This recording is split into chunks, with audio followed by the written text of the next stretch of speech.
Kalbaryo para sa mga residente ng Kalumpit, Bulacan na ang magdamag na pag-ulan sa kanilang lugar. Yan ang agenda report ni John Riz Calata, live nagulat mula sa Barangay San Miguel sa Kalumpit.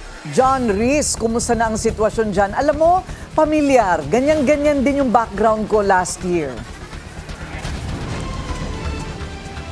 Corina, tama ka, dagdag pangamba sa mga residente dito sa Barangay San Miguel, Kalumpit, Bulacan ang walang tigil na pag-ulan dulot ng bagyong Maymay. Bukod kasi sa high tide na matagal na nilang nararanasan dito sa lugar, ay pinangangambahan din nila ang pagbagsak ng tubig mula sa matataas na lugar dito sa Central Luzon.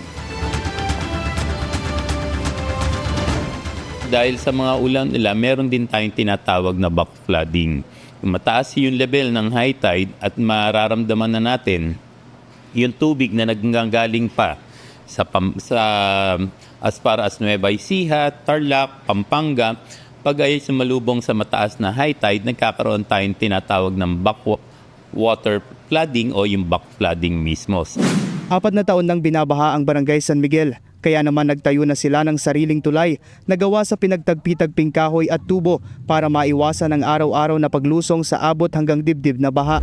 No choice po talaga yung mga bahayan dito kaya nagtayo na lang po, nagpursige po silang nagtulong-tulong na maglagay ng tulay para makaakyat sila sa dike dahil talagang puro tubig po yung dadaanan nila. Tapos yung mga estudyante, kawawa po, tsaka may mga matatandang magpapa-akit ng dike para lang bumili ng mga ulam. Lalo na, gaya niyan, panay ulam pa. Lumaki na naman ang tubig. Palaki, hindi paliit dahil sa sobrang ulan. Tapos yung nanggagaling sa taas, bumababa dito sa amin dahil cut basin yung lugar namin na to. Pero para sa ilang residente sa mas malayo pang bahagi ng barangay, wala silang ibang magawa kundi suungin ang malalim na baha. Mahirap po kasi sakripisyo po talaga sa pagsusuot pa lang po ng mga ganto.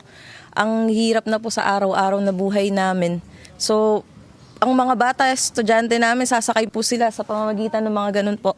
Yung mga refrigerator na luma, sasakay po namin sa sila. Kalbaryo man para sa iba, may tuturin pa rin daw blessing ang sunod-sunod na pag-ulan.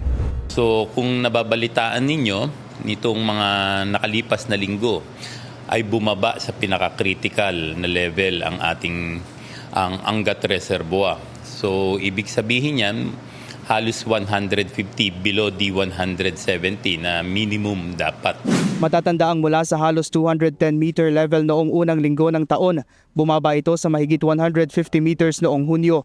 Sa ngayon ay wala pa namang senyales na kailangan ng magpakawala ng tubig ang Angat Dam.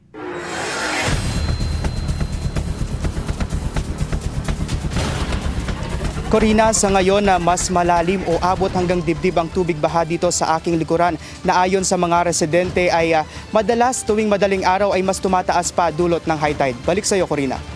Maraming salamat, John Riz Calata, nagulat live mula sa Barangay San Miguel sa Kalumpit, Bulacan. Manatiling nakatutok sa Bilyonaryo News Channel. Sumubaybay sa aming social media accounts at mag-subscribe sa aming YouTube channel para sa mga bago at eksklusibong balita.